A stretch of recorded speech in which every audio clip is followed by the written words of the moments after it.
2019లో మోడీ ప్రభుత్వం మొత్తం జమ్మూ కాశ్మీర్ను జైలుగా మార్చినప్పుడు దేశంలో నిరసన స్వరం వినిపించిన తొలి నేత సీతారాం యేచూరి. సిపిఐఎం కేంద్ర కమిటీ సభ్యుడు ముహమ్మద్ యూసుఫ్ తరిగామికి వైద్యం నిరాకరణ, గృహ నిర్బంధానికి వ్యతిరేకంగా యేచూరి న్యాయ పోరాటానికి దిగారు. చివరగా శ్రీనగర్లోని తన నివాసంలో తరిగామిని సందర్శించడానికి, నిపుణుల పరీక్ష కోసం ఢిల్లీకి తీసుకురావడానికి సుప్రీంకోర్టు యేచూరిని అనుమతించింది. ఆ తరువాతే కాంగ్రెస్ సహా ఇతర పార్టీల నేతలకు జమ్మూ కాశ్మీర్ పర్యటనకు మార్గం సుగమమైంది. అవినీతిని సంస్థాగతీకరించడానికి, చట్టబద్ధం చేయడానికి మోడీ ప్రభుత్వం ప్రవేశపెట్టిన ఎలక్టోరల్ బాండ్లకు వ్యతిరేకంగా రాజకీయ న్యాయ పోరాటానికి కూడా యేచూరి నాయకత్వం వహించారు. ఈ పోరాటం విజయవంతమై ఎలక్టోరల్ బాండ్ల రద్దుకు దారితీసింది. అవినీతి ఏ స్థాయిలో ఉందో దేశము, ప్రజలు గ్రహించారు. ఈ విషయంలో సుప్రీంకోర్టులో కేసు దాఖలు చేసిన ఏకైక రాజకీయ పార్టీ సిపిఐఎం. అయితే ఎలక్టోరల్ బాండ్లను అంగీకరించబోమని సిపిఐఎం ప్రారంభంలోనే ప్రకటించింది. 2014లో మోడీ ప్రభుత్వం అధికారంలోకి వచ్చిన తర్వాత అమలు చేసిన నోట్ల రద్దు, పౌరసత్వ సవరణ చట్టము, విద్య, సాంస్కృతిక రంగాల్లో కాషాయీకరణ, మైనార్టీలపై మూకదాడులకు వ్యతిరేకంగా ప్రజలను ఏకం చేయటంలో యేచూరి కీలక పాత్ర పోషించారు. అధిక ధరకు కోవిడ్ వ్యాక్సిన్ ను కొనుగోలుకు వ్యతిరేకంగా కూడా యేచూరి పోరాడారు. ఇలాంటి సమస్యలపై ఏర్పడిన ప్రతిపక్షాల ఐక్యతే క్రమంగా ఇండియా బ్లాక్ గా ఎదిగింది.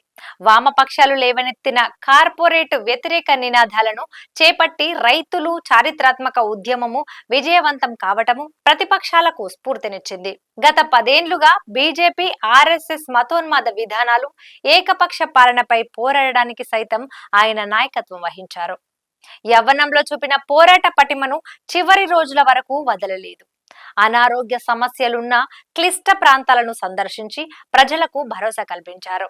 కనీస ఉమ్మడి ప్రోగ్రాంలో పేర్కొన్న అంశాలను అమలు చేయండి, ఎల్లప్పుడూ ప్రజా కనీస కార్యక్రమంలో భాగం అవ్వండి, అదొక్కటే సిపిఐఎం డిమాండ్ అని సీతారాం యేచూరి 2005 ఆగస్టు 23న పార్లమెంట్ లో తన తొలి ప్రసంగంలో మొదటి యూపీఏ ప్రభుత్వానికి సిపిఐఎం మద్దతునిస్తూ స్పష్టంగా చెప్పారు. బెంగాల్ నుంచి రాజ్యసభ సభ్యుడిగా ఎన్నికైన సీతారాం యేచూరి ముందు రోజు ప్రమాణ స్వీకారం చేశారు. తన పార్లమెంటరీ జీవితంలో రెండో రోజు 10వ పంచవర్ష ప్రణాళిక మధ్యంతర సమీక్ష ఆధారంగా వ్యవసాయం, పేదరికం, నిరుద్యోగం సమస్యలపై రాజ్యసభలో ప్రత్యేక చర్చను ప్రారంభించి ఆయన తన తొలి ప్రసంగం చేశారు. ప్రభుత్వానికి మద్దతు ఇస్తూనే వ్యవసాయ రంగంలో ఉత్పాదకత లేమి, నిరుద్యోగం, పేదరికం ఆధారంగా గణాంకాలను సమర్పించారు. వ్యవసాయ సబ్సిడీలకు కోత విధించడంపై తీవ్ర విమర్శలు వెల్లువెత్తుతున్నాయి. యేచూరి మాటలతో కాంగ్రెస్ సీనియర్ నేత, పుదుచ్చేరి మాజీ ముఖ్యమంత్రి వి నారాయణ స్వామి కలవరపడ్డారు. ప్రభుత్వంలో ఎందుకు చేరకూడదని నారాయణ స్వామి ప్రశ్నించడం సభలో నవ్వులు పోయించింది.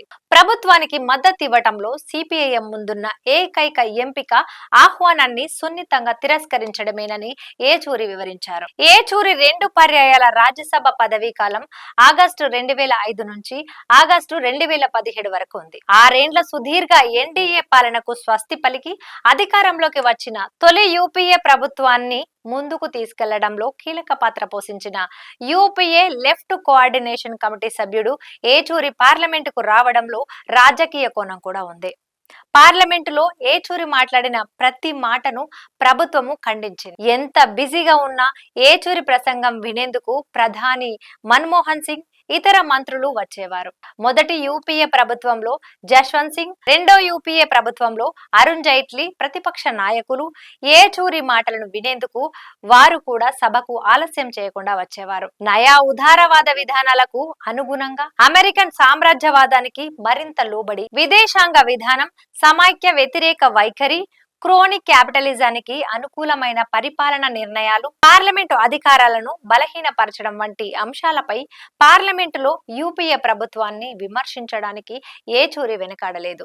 రెండో యూపీఏ ప్రభుత్వం పూర్తిగా క్రోనిక్ క్యాపిటలిజంలో మునిగిపోయి అవినీతిలో కూరుకుపోయినప్పుడు యేచూరి అధికార పార్టీపై తీవ్ర స్థాయిలో విరుచుకుపడ్డారు. చర్చిల్లోనూ మతతత్వానికి వ్యతిరేకంగా గలం విప్పారు. రాముడు పేరుతో సంఘ పరివార్ చేస్తున్న పోలరైజేషన్ ను విమర్శిస్తూ తన ప్రసంగాలన్నింటిలోనూ ఏచూరి తన పేరు సీతారాం అని సీతా రాముడు కలయిక అని గుర్తు చేశారు. దేశంలో విపరీతమైన దోపిడీ అసమానతలను బహిర్గతం చేస్తూ ఏచూరి అనేక అద్భుతమైన ప్రసంగాలు చేశారు. షైనింగ్ ఇండియా, సఫరింగ్ ఇండియా అనే వ్యక్తీకరణ కూడా ఏచూరి సొంతం.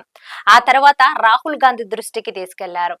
అణు ఒప్పందంపై మొదటి యూపీఏతో వామపక్షాలు ఢీకొన్నప్పుడు ఒప్పందంలోని ప్రతికూల అంశాలను పదే పదే సభ దృష్టికి తీసుకెళ్లారు. వామపక్షాలు అణుశక్తికి వ్యతిరేకం కాదంటూ విమర్శలన్నీ ముందుకొచ్చాయి. అప్పుడు ఇతర ఇంధన వనరులతో పోలిస్తే అణు విద్యుత్తు చాలా ఖరీదైందని సూచించారు. అణు ఒప్పందం ద్వారా 2 దశాబ్దాల కాలంలో అదనంగా 40,000 మెగావాట్ల విద్యుత్తును కనుగొనడమే లక్ష్యమని ప్రభుత్వ వాదన. కానీ అణు విద్యుత్తు ద్వారా 40,000 మెగావాట్ల విద్యుత్తు ఉత్పత్తికి అయ్యే ఖర్చు 3 లక్షల కోట్లు అని ఏచూరి ఎత్తి చూపారు. 1980 నుంచి యునైటెడ్ స్టేట్స్ అణుశక్తి నుంచి 1 మెగావాట్ కూడా ఉత్పత్తి చేయలేదు. దాని అణు రియాక్టర్ కంపెనీలకు లాభాలు ఆర్జించడమే లక్ష్యం. భారతదేశం అమెరికాకు పూర్తి సామంత రాజ్యంగా మారిపోతోంది. వివిధ దశల్లో అణు ఒప్పందానికి వ్యతిరేకంగా తన ప్రసంగాలలో ఏచూరి ఎత్తి చూపారు. అణు ఒప్పందంపై సంతకాలు చేసి 15 ఏళ్లు పూర్తయ్యాయి. భారతదేశ అణు విద్యుత్తు ఉత్పత్తి ఇప్పటికీ 7,000 మెగావాట్లకు చేరుకోలేదు. దశాబ్దంన్నర గడిచినా అణు ఒప్పందం వల్ల దేశానికి ఎలాంటి ప్రయోజనం కలగలేదన్న వాస్తవం పార్లమెంటులో ఏచూరి చేసిన హెచ్చరికల్లో ఎంతవరకు నిజముందో తేలిపోయింది. నా దీర్ఘకాల సహచరుడు ఏచూరి మృతి నాకు తీవ్రమైన ఆవేదన కలిగిస్తోంది. ఆయన ఆకస్మిక మరణం వామపక్ష ప్రజాస్వామ్య ఉద్యమానికి తీరని లోటు. నిస్సహాయుల ఆశాదీపం. 370వ అధికరణను రద్దు చేసిన తర్వాత కాశ్మీర్ లో పర్యటించిన తొలి రాజకీయ నేత. ఇటీవల ఢిల్లీలో కలుసుకున్నప్పుడు కూడా కాశ్మీర్ ప్రజల గురించి తీవ్రంగా ఆందోళన చెందారు. ఆయన మృతి శూన్యాన్ని మిగిల్చింది.